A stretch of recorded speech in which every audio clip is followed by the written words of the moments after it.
بسم الله الرحمن الرحيم. السلام عليكم ورحمة الله وبركاته.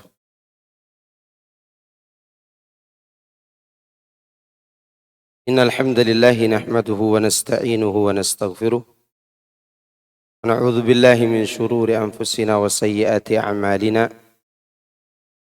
من يهده الله فلا مضل له ومن يضلل فلا هادي له. وأشهد أن لا إله إلا الله وحده لا شريك له وأشهد أن محمدا عبده ورسوله صلى الله عليه وعلى آله وصحبه أجمعين وسلم تسليما كثيرا مزيدا. أما بعد، فإن أصدق الحديث كتاب الله وخير الهدي هدي محمد صلى الله عليه وسلم. شر الأمور محدثاتها إن كل محدثة بدعة وكل بدعة ضلالة كل ضلالة في النار. Nah, jemaah sekalian, azani Allah wa iyyakum. Alhamdulillah, di pagi menjelang siang ini kita kembali mendapat nikmat, itu nikmat perkumpulan atau pertemuan di majelis ilmu. Semoga pertemuan ini memberikan arti dalam kehidupan kita dan memberatkan timbangan kebaikan kita nanti di hari kiamat. Semoga dengan sebab ini kita mendapatkan ilmu yang bermanfaat dan dijauhkan dari kebodohan serta kejahilan serta kesesatan. Di antara nikmat Allah yang tidak mungkin kita lupakan, yaitu Allah menjauhkan kita dari kesesatan dan kekufuran. Ini nikmat besar, ikhwan. Sebagaimana Allah Subhanahu wa taala berfirman, "Wa'lamu anna Allah yahulu bainal mar'i wa qalbihi." Ketahuilah bahwa sungguhnya Allah yang menghalangi seseorang dari kecenderungannya. Sebutkan oleh Ibnu Abbas, maksud ayat ini adalah Allah menghalangi orang-orang yang beriman dari kekufuran. Dan Allah menghalangi keimanan dari orang-orang kafir. Orang kafir yang tidak pantas mendapatkan keimanan ini. Maka begitu kita menemukan kenikmatan yang besar ini, seharusnya kita yang pandai merawatnya dan bersyukur kepada Allah saat kita merawatnya. Di antara bentuk syukur kita kepada Allah yaitu kita terus belajar ilmu-ilmu yang memperkuat iman itu. Sehingga dengan sebab itu kita memperoleh ridha dan karunia dari Allah Azza wa Jalla. Baik, hari ini kita akan membahas bab ke-35 dari kitab Syarah Kitab Tauhid yang ditulis oleh Al-Ustadz Yazid bin Abdul Qadir Jawas rahimahullahu ta'ala. Dan syarah kitab Tauhid ini termasuk di bab yang ke-35. Kata beliau, termasuk beriman kepada Allah yaitu bersabar atas takdir yang Allah tetapkan untuk kita. Terkadang setiap orang ingin kehidupannya sesuai yang dia inginkan, sesuai nafsunya. Dia ingin mendapatkan kebaikan dari jalur yang dia inginkan saja. Padahal Allah meletakkan kebaikan dan pahala di berbagai tempat dan keadaan. Di saat seorang mendapat nikmat dan bersyukur, berarti di situ ada nilai pahala syukurnya. Di saat seseorang diberi ujian dengan takdir yang pahit, maka ketika dia bersabar, di situ juga ada pahala. Dan kehidupan kita selalu bergulir antara nikmat dan ujian. Dan harus kita ingat, yang berat dihadapi oleh manusia itu ada dua. Menjalankan syariat dan bersabar terhadap takdir yang pahit. Jadi yang sulit dihadapi oleh manusia itu dua. Menjalankan syariat dan bersabar terhadap pahitnya ketentuan Allah.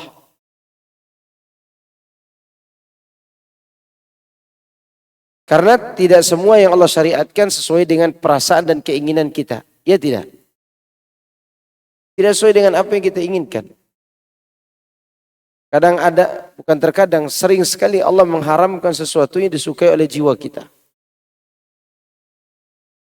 dan menjalankannya berat. Demikian juga ketika kita menghadapi musibah. Lalu pertanyaannya adalah, apa yang akan membuat kita ringan menghadapi dua perkara itu? Jawabannya adalah ketika kita ingin menjalankan syariat, yang kita butuhkan adalah pertolongan Allah. Apa kita butuhkan? Pertolongan Allah. Apa saja dari semua syariat yang Allah tetapkan, yang kita butuhkan pertolongan Allah. Bukan keangkuhan dan kesombongan bahwa kita mampu melakukannya. Bukan. Tapi pertolongan. Nah, untuk meringankan musibah yang kita hadapi, yang kita butuhkan adalah kelembutan dan kasih sayang Allah. Itu kita butuhkan. Namun kasih sayang dan kelembutan itu akan kita peroleh ketika mendapat musibah seukuran dengan besarnya ketaatan kita sebelum mendapatkan ujian itu. Saya ulangi ya. Pertolongan, rahmat dan kasih sayang Allah yang akan kita dapatkan ketika terkena musibah seukuran dengan besarnya ketaatan kita sebelum kena musibah. Maka apa yang harus kita lakukan ketika sebelum kena musibah? Memperbanyak ketaatan. Dan memperbaiki ketaatan itu. Sehingga ketika diuji dengan musibah, maka kasih sayang dan kelembutan Allah itu akan kita peroleh seukuran dengan besarnya ketaatan sebelum diuji. Contoh, kita contohkan. Nabi Yunus alaihissalam. Apa ujian Nabi Yunus? Ditelan ikan paus. Ya. Ditelan ikan paus. Berada dalam 3 kegelapan. Gelapnya malam, gelapnya perut ikan paus, dan gelapnya dasar laut. Nah, ada cerita ikan paus besar itu setiap hari jemur di pantai gitu, kayak orang mau jemur-jemur, enggak. Berada di dasar laut saat itu. Dan Nabi Yunus berkata, "La ilaha illa anta subhanaka inni kuntu minadh dhalimin." Apa yang terjadi? Allah selamatkan Nabi Yunus. Apakah Nabi Yunus selamat hanya karena ucapannya tadi? Tidak. Ucapan itu hanya pemicu datangnya keselamatan karena ada sebab lain yang paling besar sebabnya. Apa itu? Kata Allah dalam surah Shafat, "Falaula annahu kana minal musabbihin lalabisa fi batnihi ila yaumi yub'atsun." Seandainya Nabi Yunus dulu sebelum dia ditelan ikan paus bukan orang yang biasa bertasbih, maka dia akan berada dalam perut ikan paus itu sampai hari dibangkitkannya manusia. Lihat. Pertolongan yang Allah datangkan kepada Nabi Yunus seukuran dengan besarnya ketaatan dia sebelum diuji dalam perut ikan paus. Adakah orang yang diuji dengan ujian yang sama seperti Nabi Yunus? Ada atau tidak? Ada atau tidak yang sama-sama tenggelam dalam laut? Kumaha atuh? Damang semuanya? Ada tidak? Ada. Siapa yang tenggelam di laut? Firaun. Sama-sama tenggelam di mana? Di laut. Ucapan yang diucapkan Nabi Yunus dengan ucapan Firaun sama tidak? Ini kira-kira logat saya udah Sunda enggak ya? Jadi Nabi Yunus dan Firaun sama-sama diuji di mana? Di laut. Yang berbeda adalah sebelum dia diuji. Nabi Yunus sebelum itu dia ahli tasbih, Firaun ahli kesombongan. Maka lihat bagaimana Allah bercerita tentang Firaun. Lihat surat Yunus ayat 90. Wajawazna bi bani Israil al-bahra.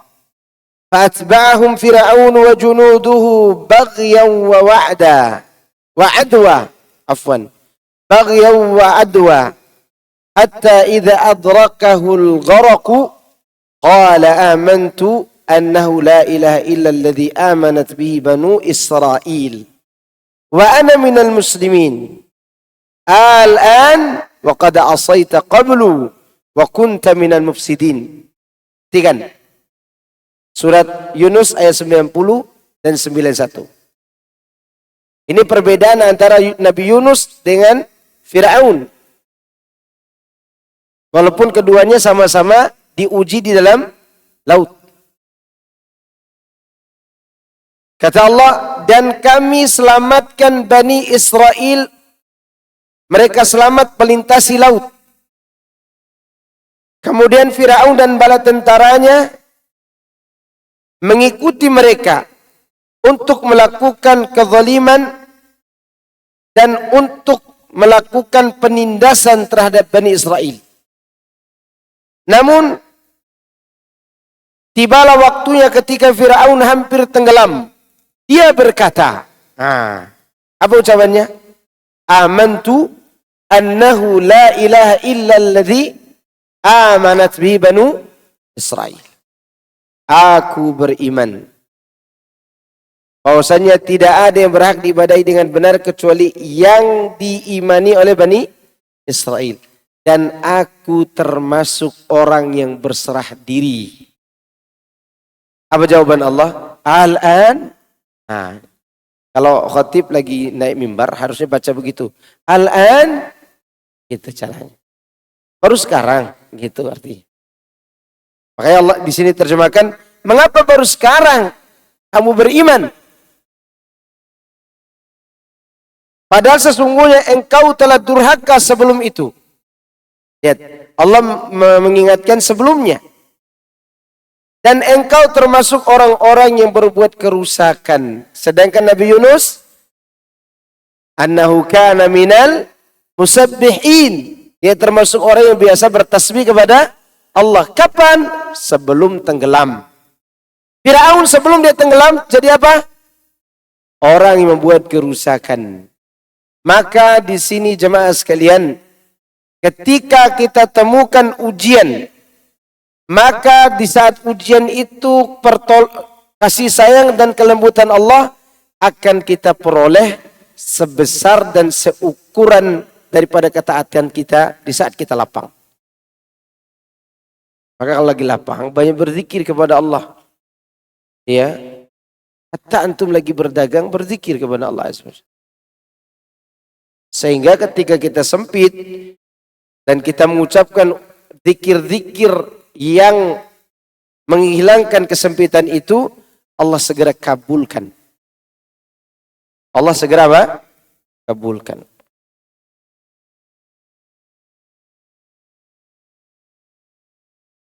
Baik, sabar itu maknanya adalah menahan jiwa dari kegelisahan, menahan lisan dari berkeluh kesah, dan menahan marah, serta menahan anggota badan dari menampar pipi, merobek baju, dan yang semisalnya. Yang menunjukkan ketidaksabaran dan kemarahan terhadap takdir Allah. Jadi kita menahan diri dari hal-hal yang menunjukkan tidak sabar. Jadi sabar itu artinya menahan diri. Menahan diri di sini jemaah sekalian rahimakumullah tetap menyisakan gejolak di dalam dada. Tetap menyisakan gejolak.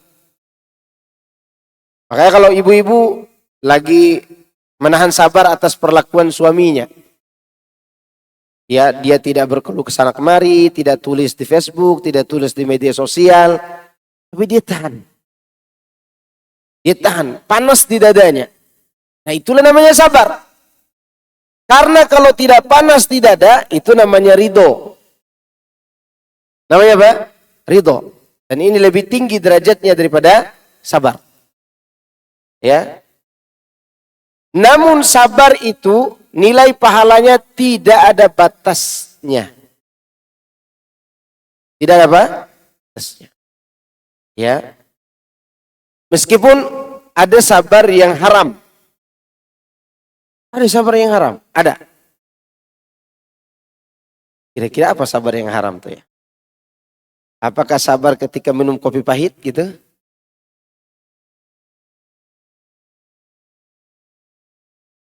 Ada yang haram. Sabar yang haram. Taib. Itu sebenarnya kita berperang mau dikatakan sabar sebenarnya. Berperang itu juga sabar. Karena sabar itu antara sabar menghindar atau sabar mempertahankan diri. Sekarang ada nggak sabar yang haram?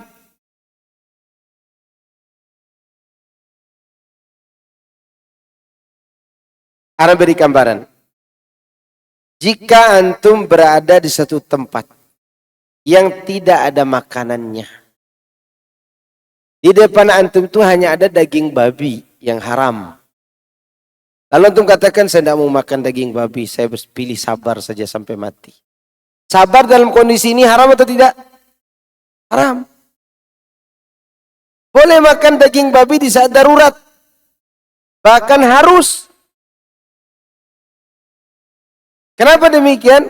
Karena Allah yang telah memberikan kesempatan itu. Lalu kita pilih sabar. Sabar aja supaya tidak makan yang haram. Padahal ketika darurat boleh makan yang haram. Ya. Ini contoh sabar yang haram untuk dilakukan. Tapi ada sebagian keadaan walaupun kita harus milih mati walaupun darurat. Contoh, antum diancam oleh seorang. Ditelepon. Kalau kamu tidak membunuh fulan, maka kamu yang akan saya bunuh. Kata si pengancam. Apa kita lakukan? Menyelamatkan diri kita dengan membunuh orang lain? Atau kita menunggu takdir kita dari tangan orang ini? Jawab, sedangkan orang ini kuat, ada backingannya. Ya, mulai dari bintang 1 sampai bintang 5. Dia punya backingan. Bahkan dia pakai bintang 7 pula. Dan telepon. Dan antum kenal orangnya bengis. Mafia gitu. Dia berkata, kamu bunuh fulan. Kalau enggak, kamu saya bunuh. Milih mana ini? Membunuh orang lain agar kita selamat. Yang orang itu tidak berdosa juga untuk kita bunuh. Dan kita tidak punya permusuhan dengan dia. Atau kita memilih sabar. Menanti datangnya takdir melalui tangan orang itu. Sabar. Karena tidak boleh membunuh orang lain dalam kondisi darurat. Tidak boleh. Yang kedua, keadaan darurat yang kita memilih sabar. Kalau kita tokoh agama yang diambil oleh orang fatwanya. Diambil oleh orang fatwanya. Seperti yang terjadi pada diri Imam Ahmad. Kan kita boleh mengucapkan kalimat kufur dengan syarat kita tetap memiliki ketenangan dalam keimanan. Dalam kondisi tertentu. Imam Ahmad, dia tidak memilih itu. Kenapa? Karena setiap ucapannya akan dicatat oleh orang. Kan beliau waktu itu diancam dibunuh kalau tidak mengatakan Al-Quran makhluk. Beliau tetap mengatakan Al-Quranu kalamullah ghairu makhluk. Maka dia dicambuk di bulan Ramadan, yang mana cambuk itu kalau dihantamkan ke onta, onta bisa duduk gara-gara cambuk itu. Sampai beliau pingsan. Ulama lain menganjurkan, wahai Ahmad, ucapkan seperti kami, pura-pura saja engkau mengucapkannya. Kalau yang lain tidak begitu dilihat oleh orang. Waktu itu Imam Ahmad yang menjadi ikon dakwah. Maka kalau dia katakan Al-Quran makhluk pada saat itu, maka hari ini sebagian orang yang bermadzhab Hambali akan mengatakan itu. Bahkan kita mungkin akan berselisih tentang Al-Quran itu makhluk atau tidak. Maka Imam Ahmad tetap mengatakan Al-Quranu kalamullah. Padahal ada kesempatan untuk apa? Untuk berbicara sesuatu yang berlainan dengan keimanan. Tetapi Imam Ahmad memilih tetap sabar walaupun darurat karena dia dicatat oleh manusia perkataannya. Ya, itu. Kalau kita dipaksa orang untuk ngomong apa, kita tidak seperti Imam Ahmad. Boleh nggak kita ngomong? Misalnya ada sebuah pemerintah gitu. Pokoknya kalau kamu tidak katakan Fulan itu anak Tuhan, kamu akan dibunuh. Ya. Maka dalam kondisi ini boleh kita pura-pura mengatakannya. Darurat. Tapi kalau di antara kita ini ada yang menjadi ikon dakwah, orang selalu melihat dia. Kalau dia mengucapkannya berarti itu boleh tuh. Maka kondisi seperti ini dia harus milih sabar. Sabar sampai ya, dengan keyakinan itu. Karena yang harus dia pikirkan bukan orang pada masanya, tapi 100 tahun yang akan datang. Karena apa yang dia ucapkan pada masa itu, musuh pun akan mencatat. Karena orang senang mencatat apa? Sejarah. Ya.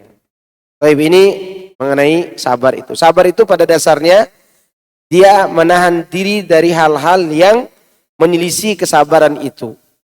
Dan kalau ada yang mengatakan, tapi panas di dada Pak Ustadz. Iya, memang begitu bentuk sabar. Panas.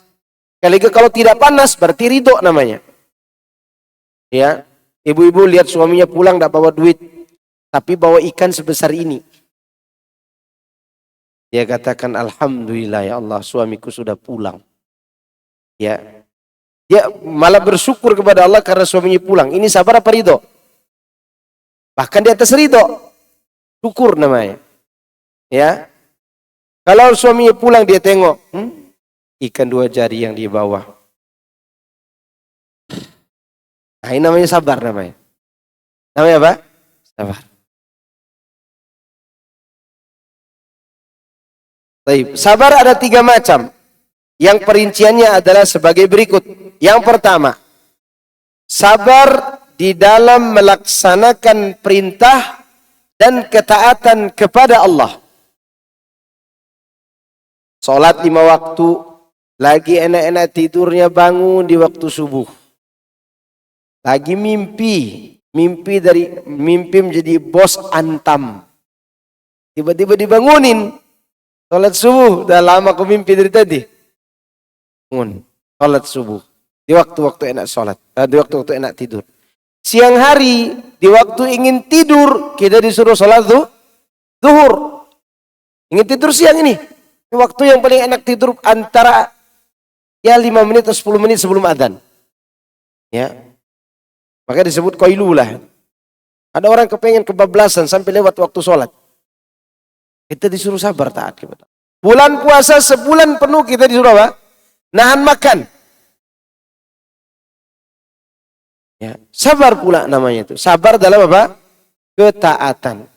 Pergi umroh. Nah, ini adalah ibadah yang di mana keletihannya dicari. Di mana sisi yang mengantarkan kepada kesabaran dicari di sana. Kalau ada jamaah pergi umroh misalnya, hotel yang jauh Pak Ustadz, nah kita kasih kabar gembira. Semakin jauh hotel semakin besar pahalanya. Karena memang di sana yang dicari itu repotnya. Supaya kita sabar dengan kerepotan itu. Maka laki-laki pakai berapa kain? 2 kain kan? Yang tidak dijahit. Naikin lagi, jatuh. Naikin lagi, jatuh. Ya kan? Kainnya selalu begitu. Maka itulah kerepotan yang mendatangkan pahala. Sabar, jalan. Jalannya jauh. Ya, harus pakai kain ihram, disuruh tahan diri dari hal-hal yang menyenangkan. Sabar. Dalam ketaatan. Dan sabar dalam ketaatan ini intinya adalah istiqamah. Karena belum tentu semua orang bisa istiqamah, ikhwan. Belum tentu. Yang kedua, sabar dalam menahan diri dari perbuatan dosa dan dari perbuatan maksiat kepada Allah. Kalau ini sabar dari. Ya. Kalau yang pertama, sabar di atas ketaatan atau dalam ketaatan. Kalau ini sabar dari, maksudnya meninggalkan. Karena ada dosa yang membuat kita tidak sabar untuk ditinggalkan, untuk dilakukan. Seperti apa? Pacaran. Ya, zina. Zina itu sesuatu yang menarik. Kalau kita tidak sabar menahan diri darinya, maka cepat terjerumus dalam perbuatan zina. Apalagi di zaman sekarang, zina itu tidak perlu dicari. Zina yang mencari kita. Maksiat yang mencari kita. Ya atau tidak? Ya, maksiat yang mencari. Bahkan kemarin-kemarin ini diposting di media sosial, ada orang Malaysia yang postur wajahnya ya ganteng sekali orangnya. Dan ada orang di situ, orang Arab yang pakai bahasa Inggris juga. Dia pakai kutroh. Dia kira ini gay. Dikira orang Malaysia ini apa? Bencong. Jadi orang laki-laki baik-baik ini diajak berzina sama-sama laki-laki di Zamzam Tower hotelnya itu. Ring berapa itu? Ring 1. Maksiat itu di mana-mana. Dan kemaksiatan itu dilakukan ketika seorang tidak sabar menahan diri darinya. Sekarang yang menarik itu LGBT. Apa yang menarik sekarang? LGBT. Laki-laki suka sama laki. Ya. Kalau ada laki-laki suka kepada perempuan, itulah laki-laki sejati punya selera. Ya benar dia suka. Iya tidak? Ada seorang ustadz ditanya sama istrinya. Ustadz, kenapa ustadz suka sama saya? Kata dia. Terus kenapa? Kata ustadz. Kan saya janda 2 anak. Apa jawaban ustadznya? Laki-laki pemberani punya selera. Akulah orang. Selesai urusan. Tapi kalau si laki-laki suka sama laki-laki, ini jadi masalah. Ya, maka kesabaran terhadap maksiat ini sangat besar pahalanya. Di satu sisi, melebihi besarnya kesabaran ketika mentaati Allah. Kenapa demikian? Karena maksiat itu disukai oleh nafsu. Lihat ketika Allah menceritakan Nabi Yusuf. Nabi Yusuf punya hasrat nggak kepada wanita yang ngajak dia berzina itu? Punya atau tidak? Punya, karena dia laki-laki normal, bukan impoten, bukan. Apalagi bencong, bukan. Dia laki-laki normal yang mana ditabiatkan suka kepada lawan jenis.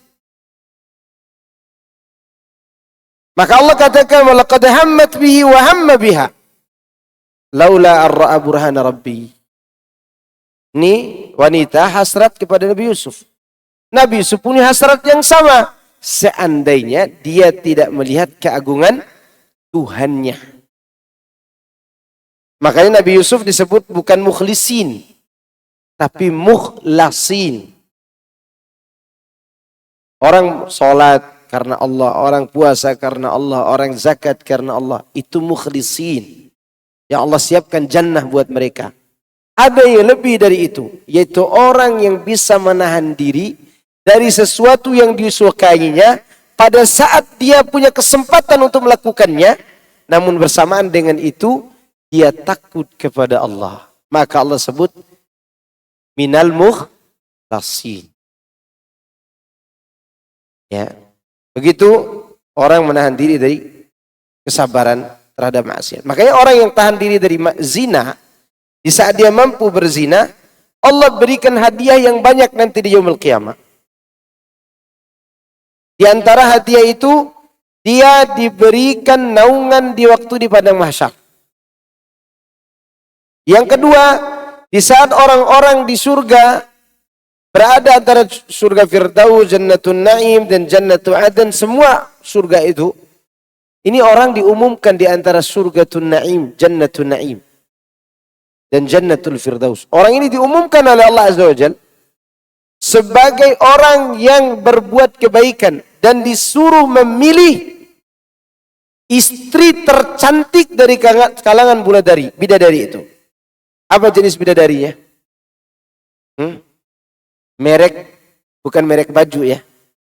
Kan di sana ada kawakib, wa kawakib atraba, kan ada tuh. Ada juga bidadari namanya hurun in. Ini yang tercantik itu. Bermata jeli. Yang kalau kita khayalkan sekarang, kita mati. Khayalkan. Ketika kita selesai berkhayal, wajah istri kita yang nongol. Karena sanggup dihayalkan. Dan orang itu disuruh milih hurun in. Padahal hurun in itu Allah ciptakan untuk siapa? Untuk orang yang masuk surga tanpa hisab, tanpa azab. Dan belum tentu kita ini tidak dihisab oleh Allah. Namun ada sekelompok orang, walaupun tidak dihisab, walaupun dia dihisab, walaupun tidak masuk dalam golongan orang-orang yang tidak dihisab dan diazab, dia tetap boleh memilih bidadari yang bermata jeli tadi. Ya. Itulah hadiah bagi mereka yang menahan diri dari apa? Zina. Apa? Zina. Maka disuruh menikah. Disuruh apa? Menikah. Kemudian yang ketiga. Sabar dalam menghadapi ujian dan cobaan yang pahit yang Allah Tabaraka wa Ta'ala takdirkan. Ya. Penulis Syekh Muhammad bin Abdul Wahab dalam bab ini mengkhususkan sabar atas takdir Allah. Yaitu jenis sabar yang ketiga. Karena sabar ini berkaitan dengan tauhidur rububiyah.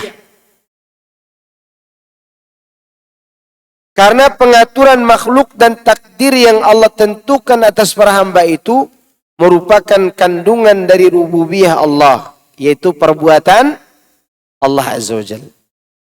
Ana mau nanya kepada antum. Apakah setiap yang terjadi dan yang akan terjadi sudah diketahui oleh Allah?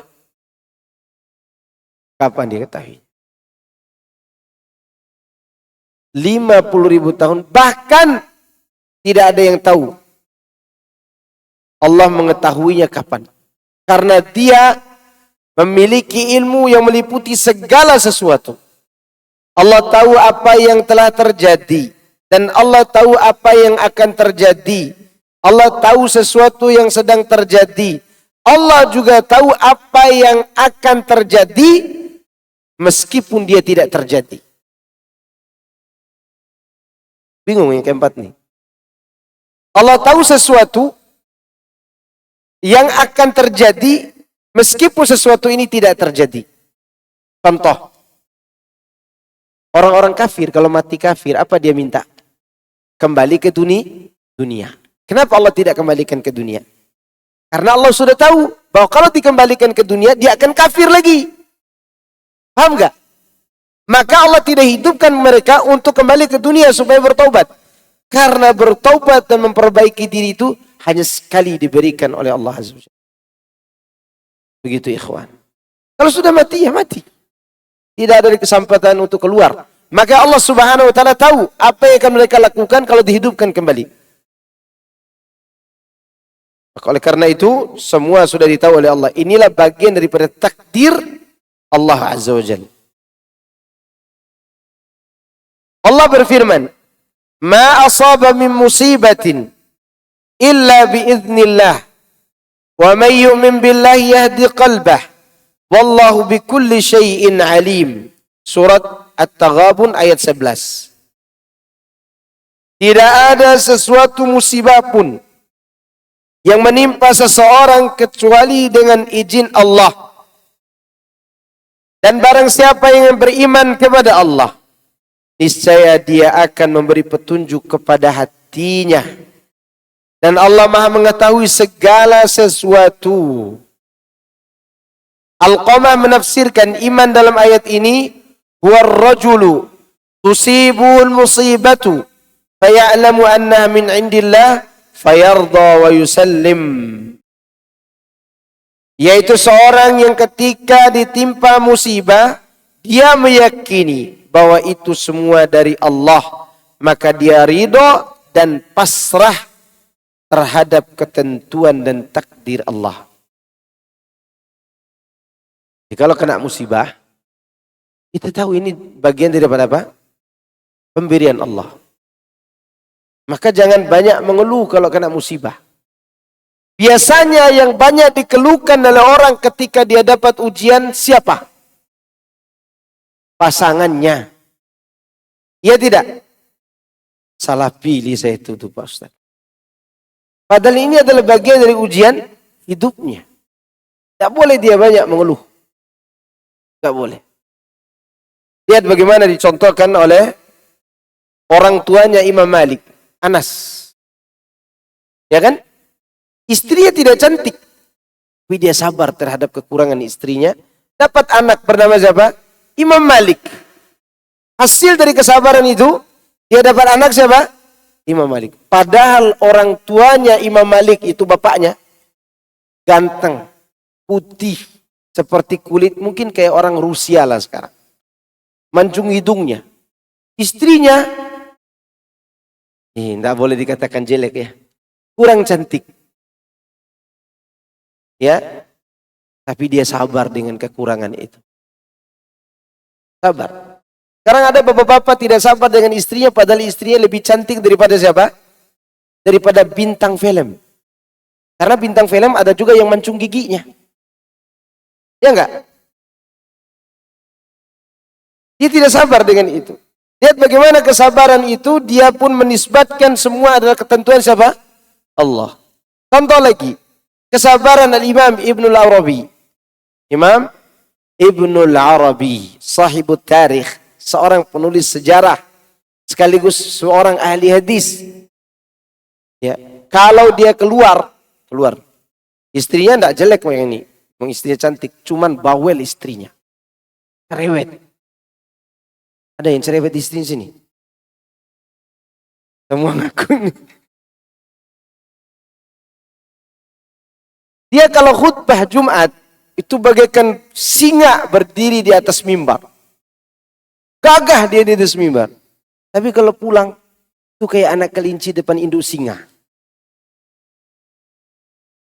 Suatu hari murid-muridnya datang.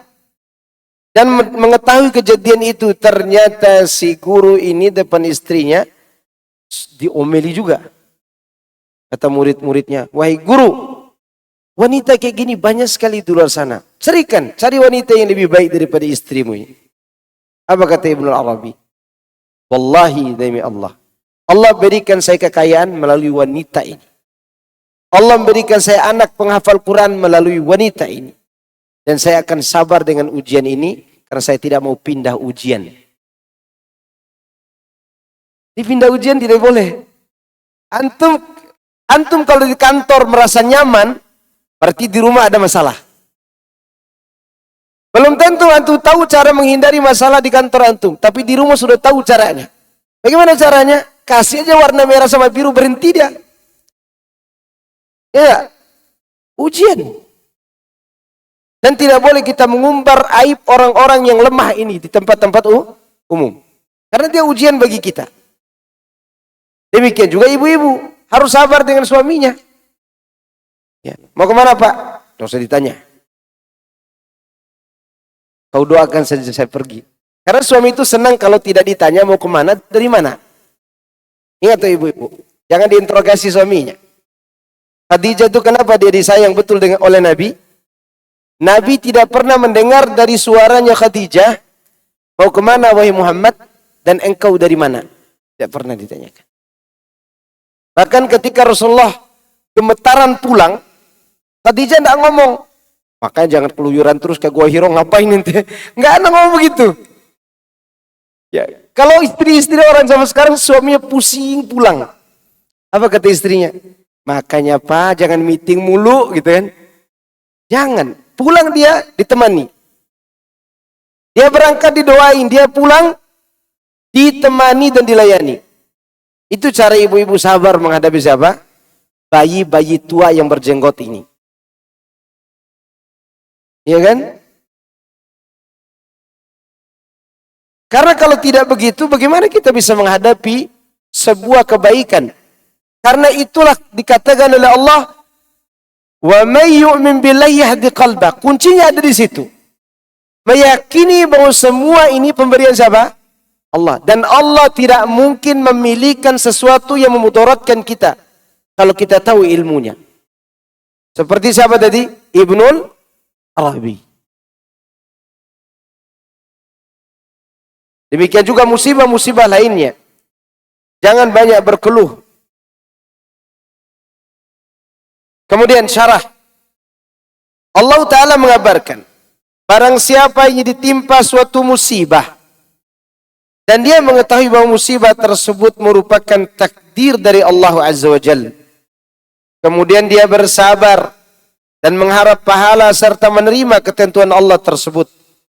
Maka Allah akan menunjuki hatinya dan menggantikan untuknya apa-apa yang hilang dari perkara dunianya dengan petunjuk dalam hatinya dan keyakinan yang jujur.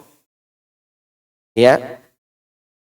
Bahkan terkadang diberi ganti yang semisal dengan apa yang telah diambil darinya, atau bahkan dengan yang lebih baik. Faedah. Satu, kebaikan dan keburukan yang menimpa seorang merupakan takdir dan ketentuan dari Allah Azza wa Jalla. Yang kedua, sabar merupakan amalan hati, dinamakan dengan iman. Maka ini menunjukkan bahwa amal masuk dalam kategori iman. Nah, di sini coba antum perhatikan ya. Wa ma asaba min musibatin illa biiznillah. Seharusnya setelah itu disebut apa? Wa may yasbir lillah. Harusnya begitu kan? Barang siapa yang bersabar karena Allah, harusnya begitu ayatnya. Ya enggak? Tapi Allah mengatakan wa may yu'min billah. Apa korelasinya?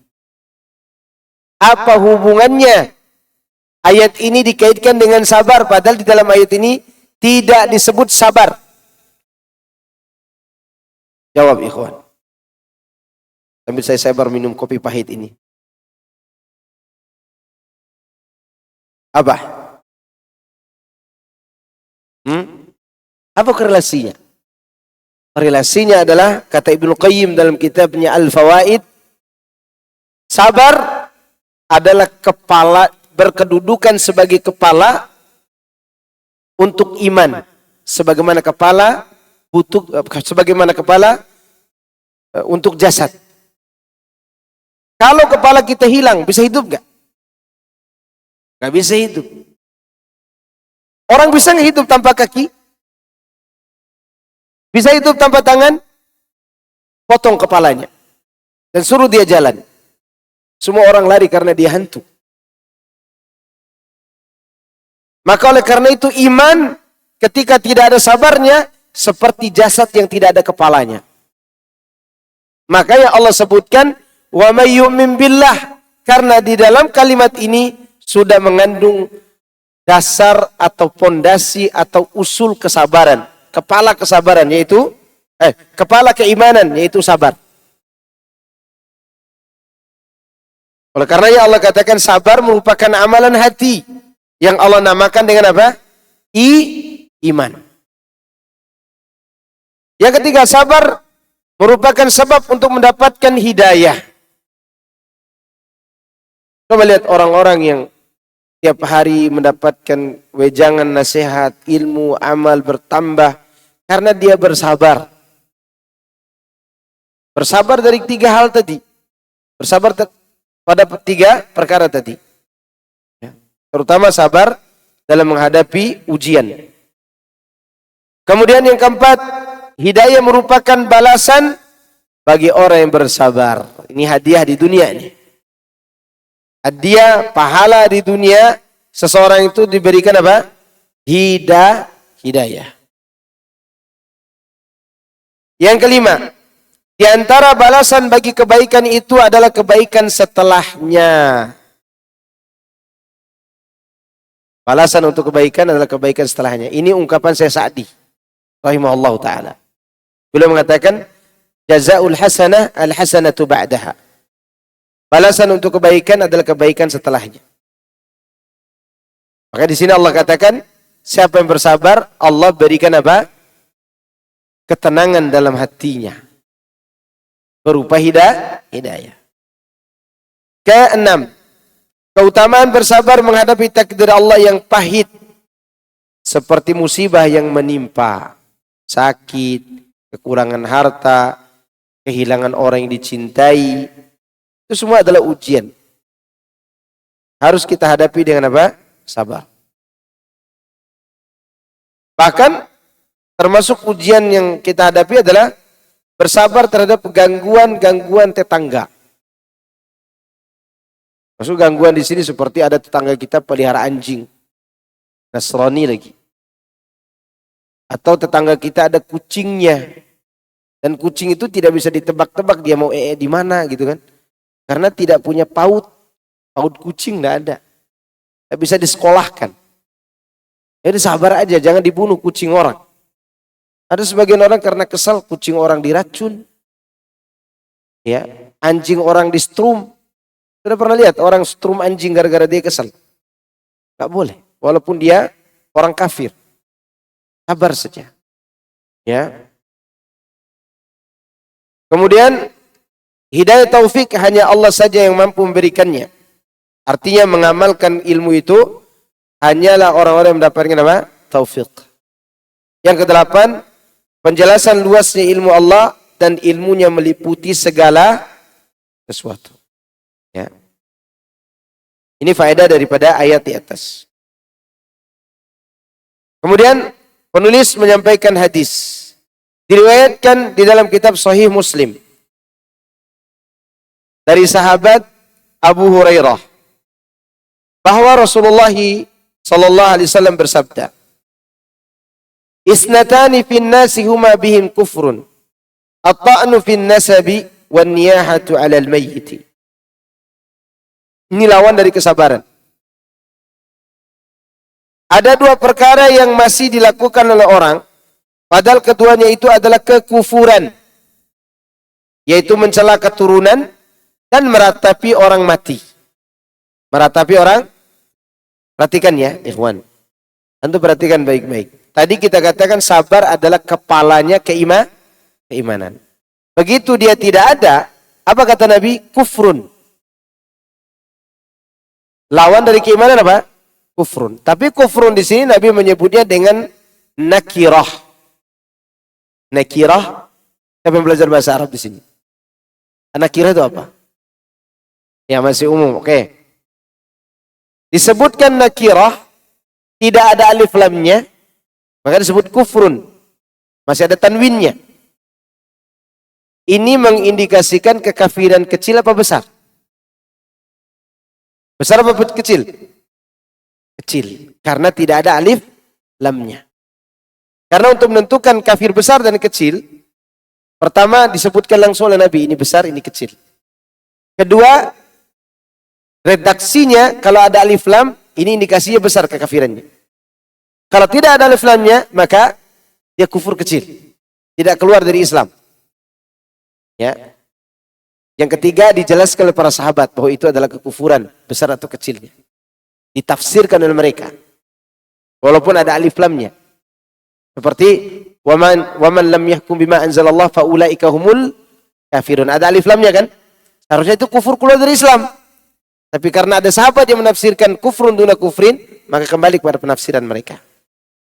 Nah, di dalam hadis ini Rasulullah menyebutkan kufrun.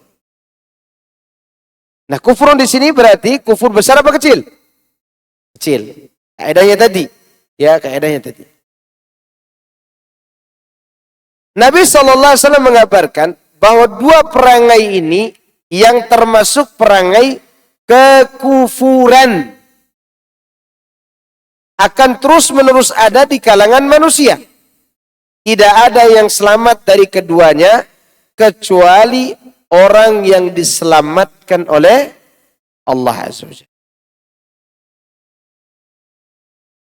Dua perkara itu, yang pertama mencela dan menjelekkan nasab keturunan. Yang kedua meratap dan mengeraskan suara ketika mendapat musibah sebagai bentuk tidak ridho atas takdir Allah. Bahaya nih.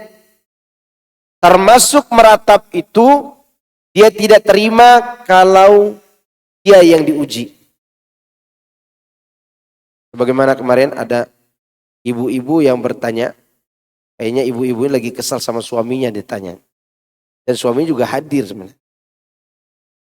Kata ibu itu, Ustadz, kenapa seorang wanita yang taat beribadah, puasa sunnah, sholat tahajud, baca Quran, diberikan suami, dia sambil dia helak nafas. Nah, di bagian bapak-bapak ada yang batuk. Gitu. Nah, jangan-jangan hadir juga bapak ini. Dan anak-anak yang tidak nurut. Apa tidak ada yang membuat ibu tersebut mendapatkan surprise kesenangan gitu. Kok diuji seperti itu padahal dia sudah taat. Kemudian saya katakan justru jalan untuk mengantarkan dia ke surga pada posisi ini ada melalui jalur sabar. Karena ke surga itu bisa melalui jalur syukur, bisa melalui jalur apa? Sabar. Dan bisa melalui jalur bertobat dari kesalahan. Dan justru itu menandakan bahwa amal ibu ini diterima oleh Allah. Karena dia masih sabar mentaati Allah meskipun begitu diuji olehnya. Begitu cara seorang agar dia tidak meratapi. Kalau dia meratap, maka dia telah kufur dengan kufur kecil. Atau dia telah melakukan salah satu perangai kekufuran. Ya. Contoh lain, contoh orang itu meratap. Ya Allah, kenapa engkau mengambil suamiku yang rajin sholat ke masjid 5 waktu? Ini tetangga 5 waktu dia adu ayam. Dan pernah dia sholat 5 waktu, kenapa tidak ambil dia saja ya Allah? Ini kira-kira benar apa meratap? Meratapi takdir. Meratapi apa? Kita terima apa yang Allah berikan. Karena semua itu pasti ada kebaikannya. Pertanyaannya adalah, bagaimana solusinya agar kita tidak meratapi takdir Allah? Apa yang harus kita yakini? Kan Allah katakan tadi, wa may yu'min billahi yahdi qalbah. Apa yang harus kita imani? Sehingga kita bisa sabar terhadap musibah itu. Kan semua ini kan perbuatan Allah. Ya kan? Agar kita bisa meminimalisir ketidakridoan itu atau menghilangkan daripada ratapan itu, ada 4 perkara yang harus kita yakini ketika kena musibah. Catat 4 perkara. Ya. Yang pertama, jadi setiap perbuatan Allah itu pasti bermuara di atas 4 perkara ini. Kalau tidak 4-4-nya salah satu dari 4 ini.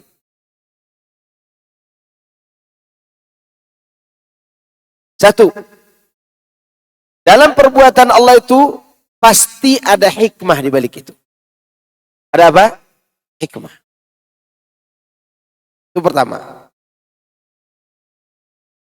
Yang kedua, di balik perbuatan Allah itu ada kemaslahatan. Apa yang kedua? Kemaslahatan.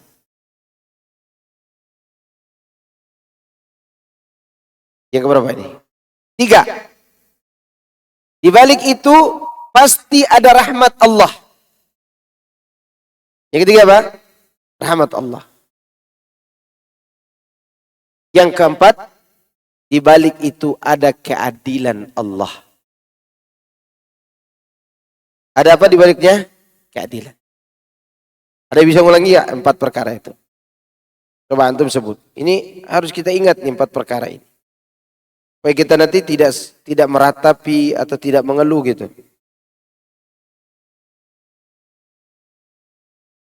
Pertama, ada hikmahnya. Kedua, kemaslahatan. Ketiga, rahmat. Keempat, keadilan.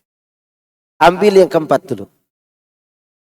Ketika antum atau ketika kita kena musibah, yang pertama kali kita pikirkan adalah boleh jadi ini adalah keadilan Allah terhadap dosa kita sebelumnya. Karena biasanya keadilan itu didatangkan untuk menebus dosa. Ya enggak? Agar kita tidak meratapi nasib. Karena datangnya musibah itu terkadang untuk menghapus kesalahan yang kita lupakan. Kita mungkin berbuat salah, dosanya besar, tapi kita udah lupa. Namun Allah tidak membiarkan dosa ini terus berlanjut. Allah ingin hapus dia, namun karena kita lupa bertaubat. Kemudian Allah datangkan musibah sebagai bentuk keadilan Allah Azza wa Jalla. Agar dosa itu terhapus. Ya. Ana pernah cerita mungkin sama antum, seorang wanita di zaman, kalau saat zaman tabi'in atau tabi'ut tabi'in. Zaman klasik. Ada seorang wanita alimah, berilmu, umur masih muda. Berkisaran 18 sampai 19 tahun umur. Masih muda. Umurnya muda, parasnya cantik, dan alimah, berilmu. Ini yang bedakan wanita yang berilmu dengan tidak berilmu. Lihat. Seharusnya karena dia cantik, dia bisa saja berbangga dengan kecantikannya. Tapi dia berilmu. Bukan berilmu mengoleksi ilmu, tapi berilmu untuk mencapai kepada tingkat ketakwaan dan keimanan. Allah takdirkan dia nikah dengan laki-laki duda umur 50 tahun. Anda mau tahu yang umur 50 tahun di sini siapa? Antum udah 50? Ah ini 50 ya. Jadi 50 masih muda juga ya. 50 tahun. Umur si duda ini. Sudah umur dia melampaui jauh. Kasar. Sensitif. Ya, kasar. Suka marahi istri. Bahkan suatu ketika dia pukul istrinya. Lalu berita itu didengarlah oleh teman-teman sebayanya akhwat wanita ini. Teman-temannya datang ke rumah meminta, wahai wanita, wahai fulanah, kau alimah, kau cantik, minta cerai dari suamimu ini.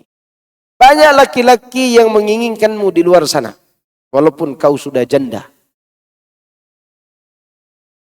Kalau kata-kata ini disebutkan di zaman sekarang, ya wanitanya berbondong-bondong minta cerai sama suaminya.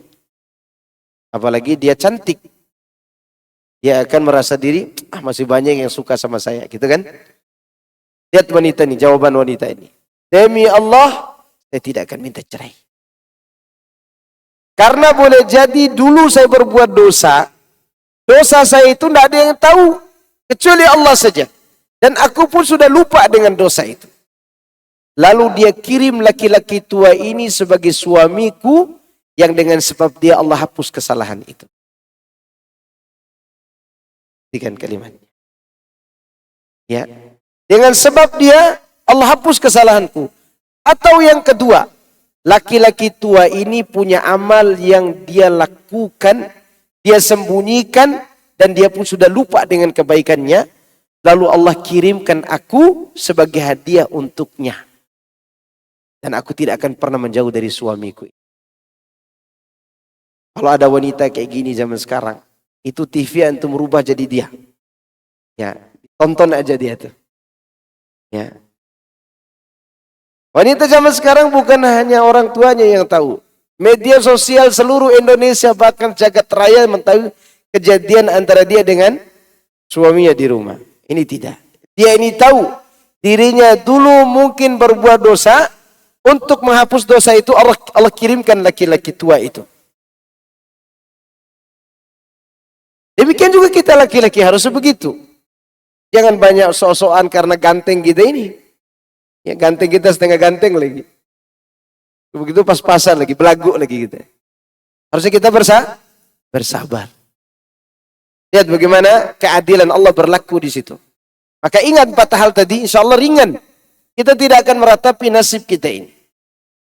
Kalaupun kita meratapinya, kita ingat lagi itu. Oh iya, pasti di balik ini ada keadilan, ada kemaslahatan, ada rahmat dan ada hikmah. Pasti. Tidak mungkin Allah berbuat sesuatu yang tidak ada salah satu dari 4 ini. Lihat kata Nabi Ayub ketika dia tertimpa sakit yang begitu parah. Sampai berjatuhan kulitnya. Jadi yang jatuh waktu itu bukan tetesan nanahnya, tapi kulitnya udah berjatuhan. Sakitnya parah. Apa dia katakan? Anni massani yadurru wa anta arhamur rahimin. Ya Allah, aku ditimpa penyakit dan engkau adalah arhamur rahimin. Karena dia tahu di balik musibah ini ada rahmat Allah Azza wa Jalla. Itu yang diharapkannya. Dan di sini lihat, perhatikan ya. Nabi Ayyub alaihissalam tidak berani mengatakan, ya Allah, kau yang menimpakan penyakit kepadaku. Dia tidak mengatakan itu. Karena khawatir qalil adab. Takut tidak beradab kepada Allah. Untuk menjaga adab itu dia mengatakan, aku tertimpa penyakit. Engkau arhamur rahimin. Subhanallah. Demikian hebatnya keyakinan seorang mukmin. Kalau begitu kondisinya, maka insya Allah kita pun akan tenang dalam keadaan diuji oleh Allah Azza wa Jalla. Dan orang yang seperti ini biasa hidupnya tenang. Sangat tenang hidup. Dan dia akan mengambil hikmah semua kehidupannya. Mau saya cerita sedikit. Kalau itu kan cerita dalam Al-Quran, cerita orang dulu. Sekarang kita cerita orang sekarang. Ada nggak orang sekarang yang menerima seperti itu? Insya Allah ada. Selama iman itu ada, akan ada. Ya mungkin itu dongeng yang kita ceritakan, enggak, itu kenyataan.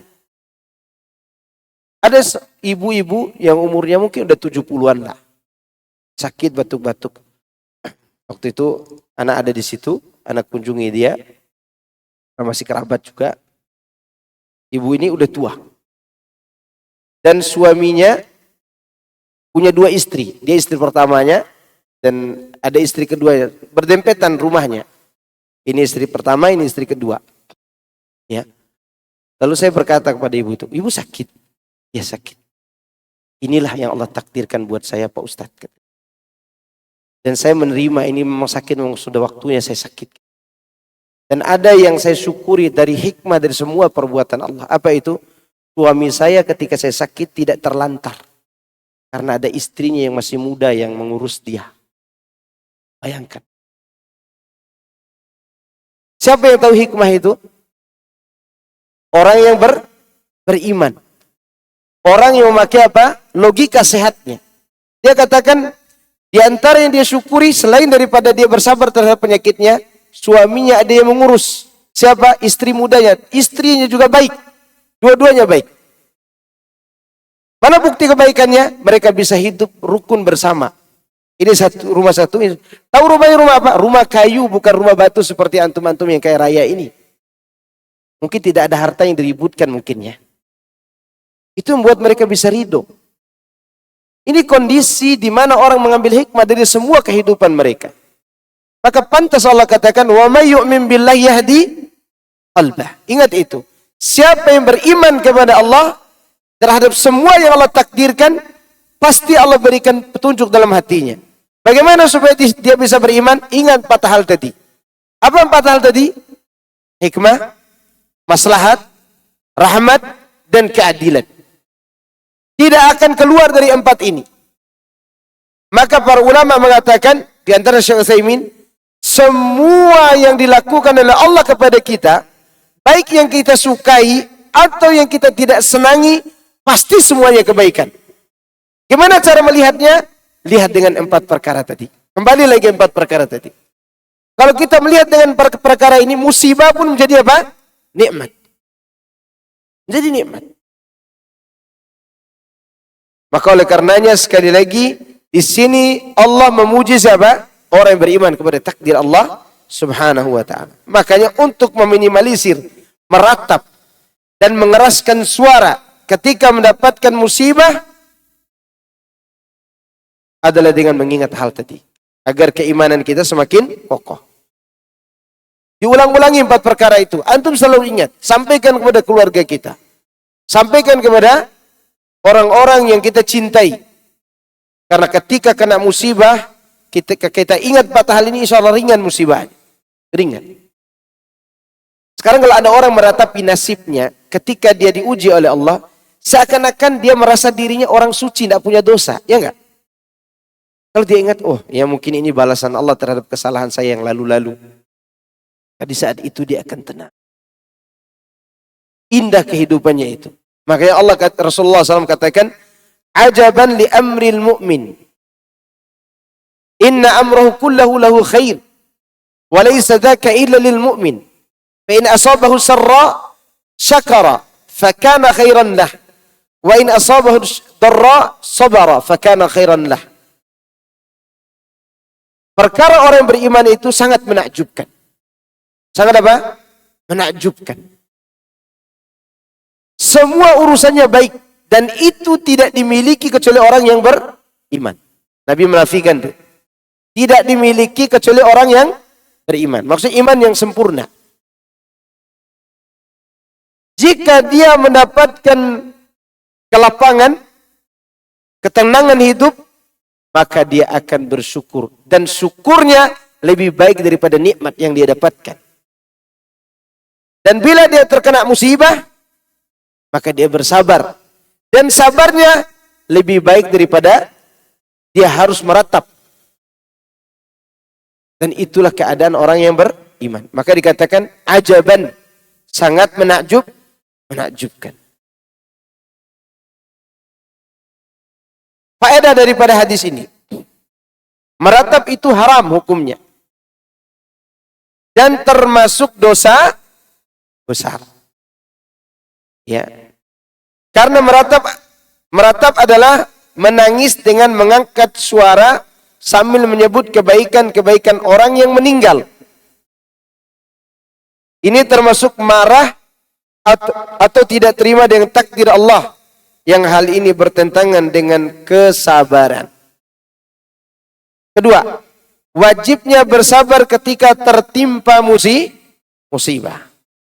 Yang ketiga, diharamkannya mencela dan menjelek-jelekan nasab seseorang. Ini nggak boleh, ini narsis namanya. Namanya apa? Narsis. Tidak boleh menjelekkan nasab orang lain. Ya. Sebaliknya, tidak boleh mengaku-ngaku memiliki nasab kepada orang lain. Ya, dua-duanya termasuk perkara jahiliyah. Ada yang ketiga, membanggakan nasab kita sendiri walaupun itu benar. Itu juga termasuk perkara jahiliyah. Berkaitan dengan nasab ini ada 3. Dilarang mengaku punya nasab kepada orang lain yang bukan bapak dan nenek moyang kita. Yang kedua, dilarang menjelek-jelekan nasab orang lain. Walaupun status sosialnya rendah. Yang ketiga, dilarang membanggakan nasab kita sendiri, padahal kita tidak sesuai dengan apa yang dilakukan oleh nasab kita. Misalnya kita anak ulama, tapi bebas berbuat maksiat. Lalu mengatakan, anak saya ini anak kiai loh. Saya ini anak Habib loh. Katanya. Saya keturunan Nabi. Ya, iya, saya juga keturunan Nabi, tapi Nabi Adam. Ini menunjukkan bahwa nasab ini berkaitan dengan 3 hal tadi. Jika kita membanggakan nasab kita sendiri, masuk perkara jahiliyah. Jika kita mengaku-ngaku nasab orang lain, maka ini haram hukumnya. Dan jika kita menjelekkan nasab orang lain, maka ini juga haram karena termasuk perkara jahiliyah. Maka Rasulullah SAW menghindari hal itu, beliau sangat memuliakan orang-orang yang rendah status sosialnya dalam kemasyarakatan. Contoh, Julaibib. Pernah dengar Julaibib? Ini Julaibib tidak punya nasab, tidak tahu siapa orang tuanya. Tidak tahu. Maka dinamakan apa? Julaibib, tidak ada binnya.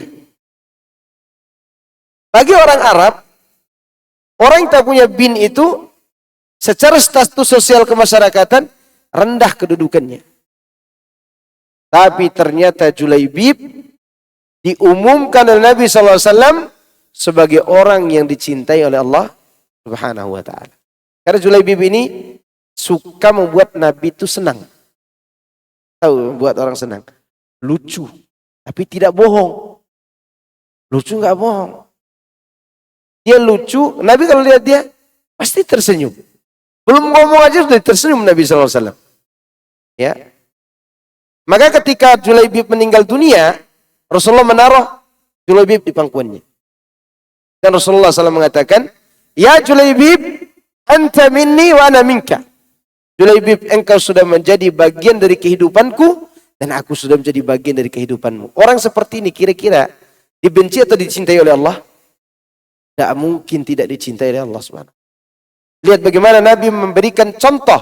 Orang yang tidak diketahui binnya dimuliakan oleh Nabi SAW.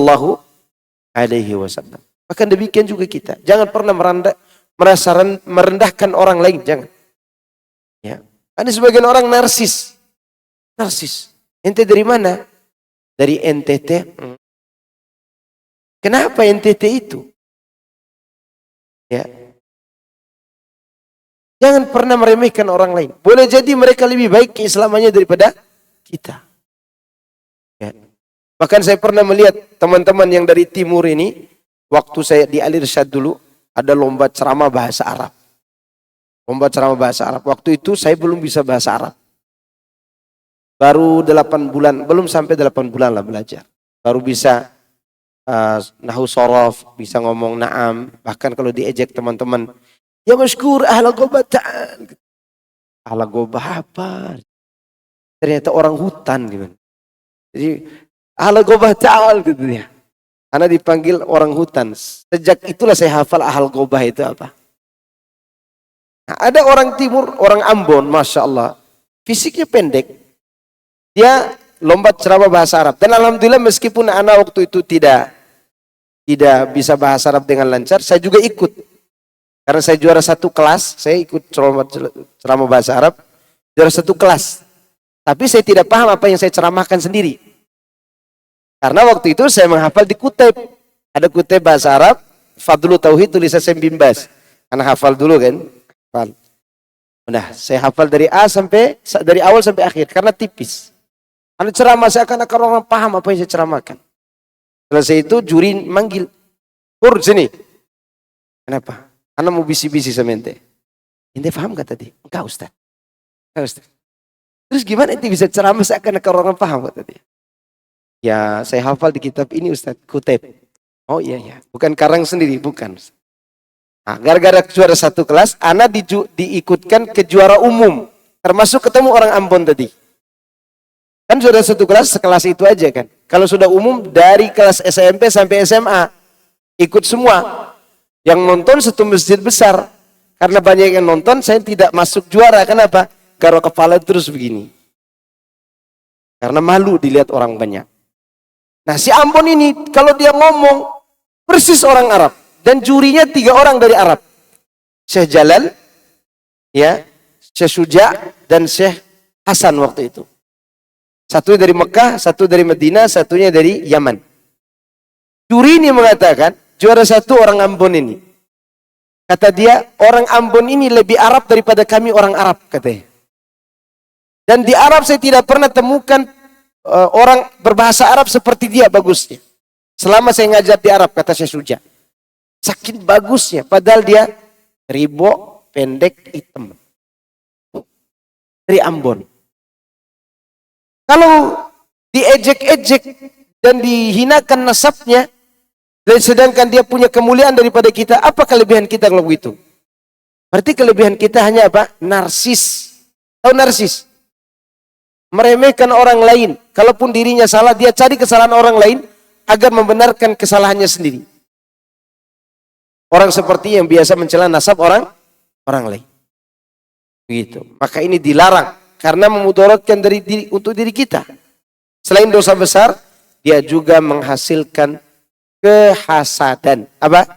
Hasad. Ya. Baik. Kemudian meratap dan mencela nasab termasuk kekufuran. Tetapi, nah ada tapinya kata Ustadznya. Kata Ustaz Yazid, tetapi kekufuran yang tidak mengeluarkan pelakunya dari agama Islam. Mana tandanya? Kufrunnya tidak ada alif lam. Isnatani finnasi huma bihim kufrun. Ya, kalimat inilah yang menyebabkan kufurnya itu tidak mengeluarkan dari Islam. Ini diantara faedah daripada hadis ini. Tapi insyaallah nanti kita akan bahas lanjutan daripada bab ini pada pertemuan yang akan datang. Ada pekan kelimanya enggak? Ini pekan berapa ini? Oke, nanti kita akan lanjutkan nanti. Masih bab ini. Ada pertanyaan silakan. Silakan ada pertanyaan.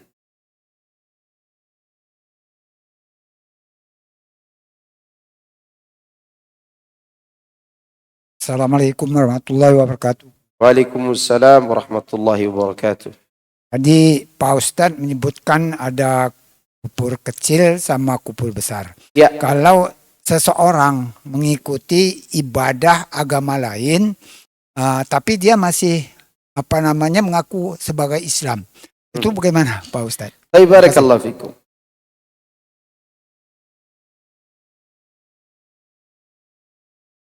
Kalau dia mengikuti ibadah agama lain dan ibadah yang dia lakukan itu masih dalam posisi syubhat, seperti misalnya mengucapkan selamat Natal, maka dia tidak keluar dari Islam. Dia tidak keluar dari apa? Islam. Tapi kalau ibadah tersebut, ritual yang sudah kita pahami sendiri, sebagai bentuk ikon orang kafir, tanda kekafiran, seperti sujud di hadapan berhalanya, atau datang untuk seperti orang-orang Nasrani itu, maka itu bisa keluar dari Islam. Atau sampai dia katakan bahwa agama Kristen dengan agama Islam itu tidak ada bedanya. Maka saya lebih tenang beribadah di gereja daripada di masjid, yang ngomong begitu, maka itu adalah kufur, keluar dari Islam. Waliyadzubillah.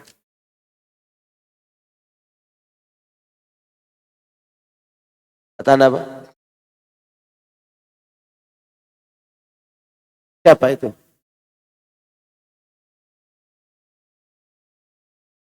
Oh iya.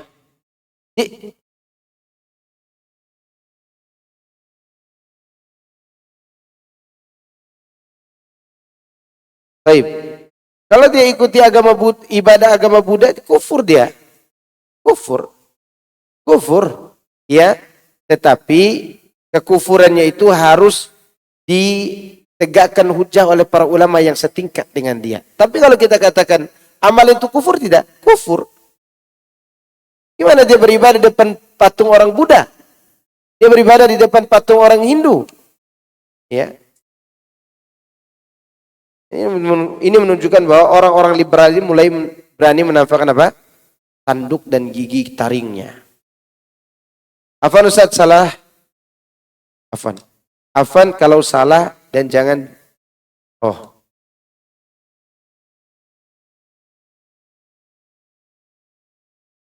Apa ini? Tadan.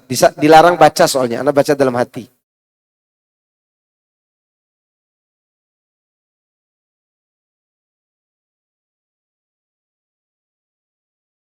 Ini.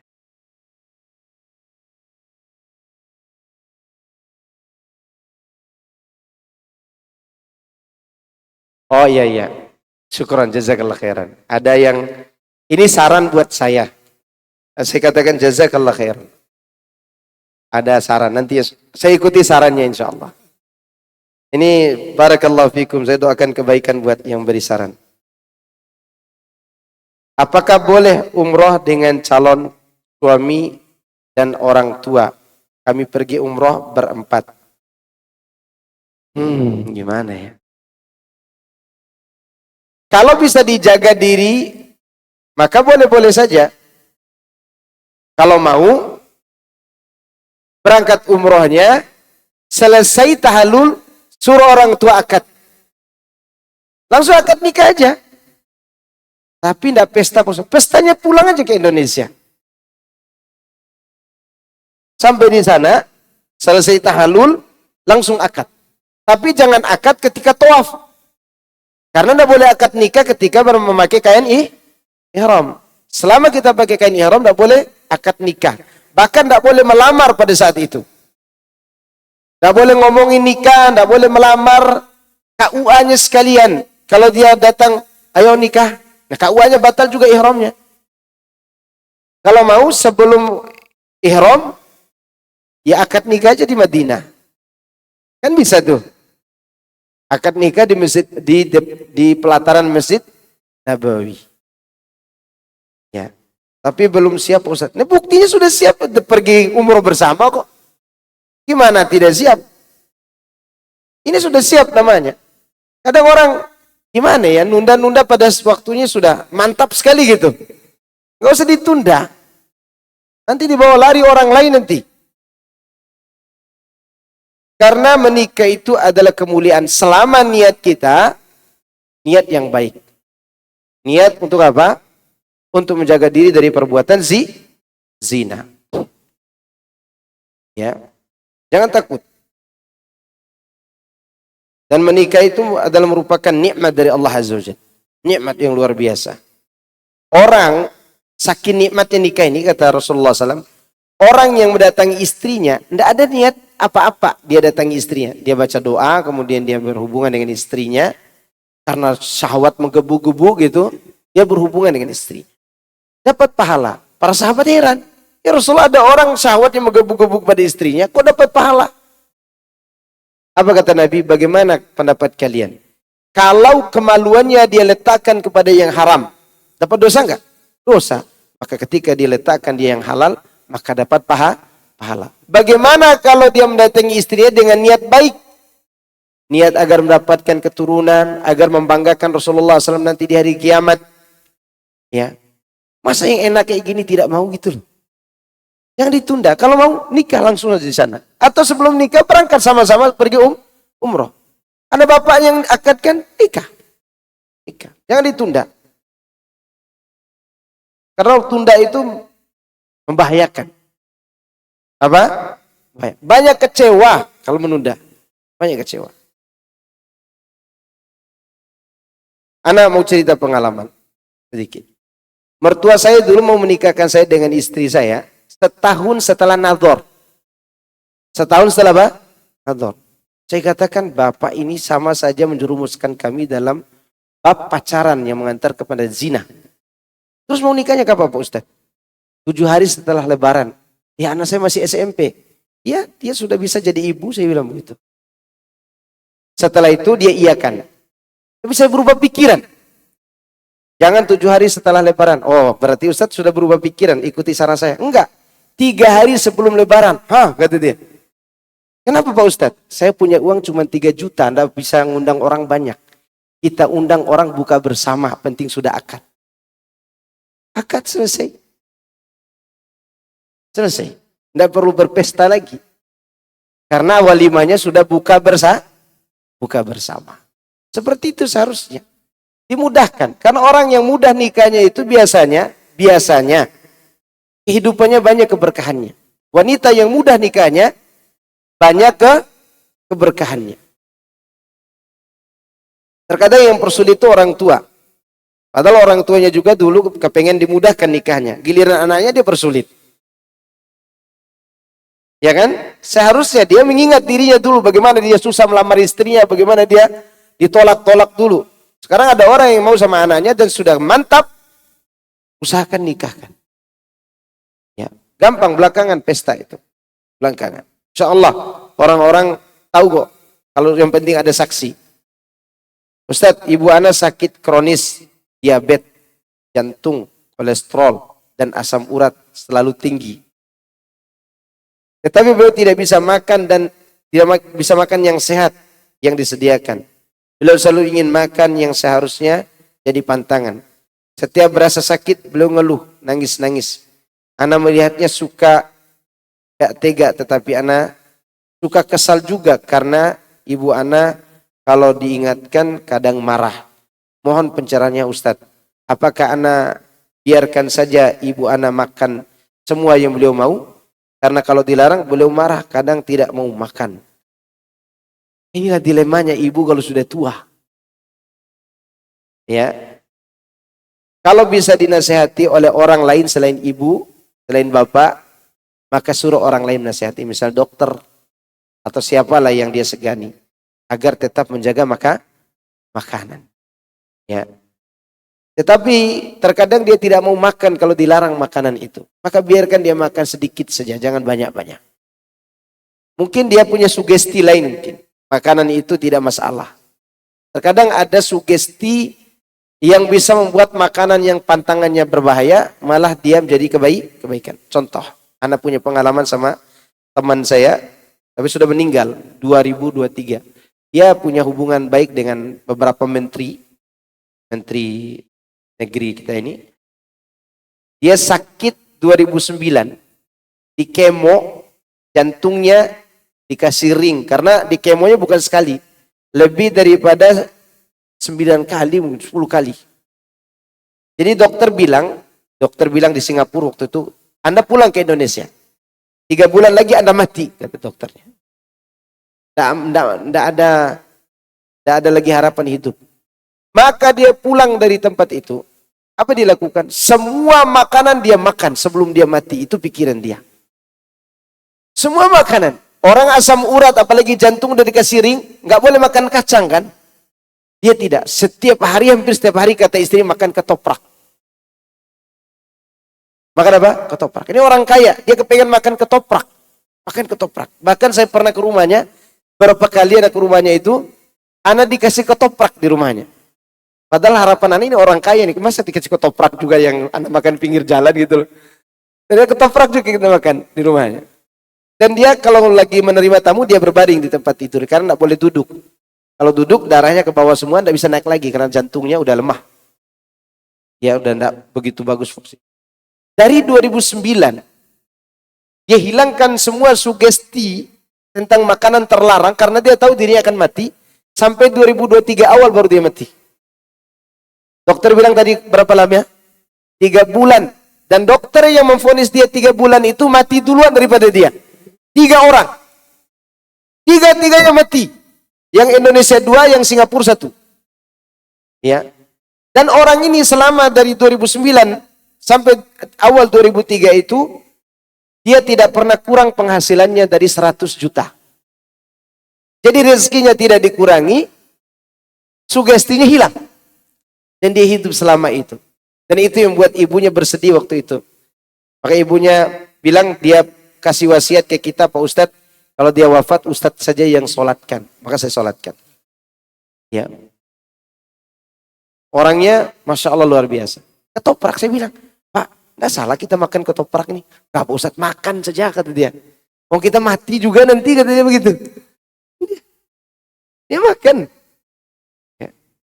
Karena waktu itu dokter memberikan apa? Waktu cuma berapa bulan? 3 bulan. 3 bulan banyak makanan yang akan saya makan, gitu dalam pikiran dia. Begitulah kehidupan. Jadi, kalaupun ibu ini ngeyel mau makan apa gitu, berilah secukupnya. Jangan terlalu banyak. Terkadang sugesti dokter itu juga salah terkadang. Contoh, ada orang dikatakan, jangan makan daging kambing nanti darah tinggi. Kenapa darah tinggi dengan daging kambing itu?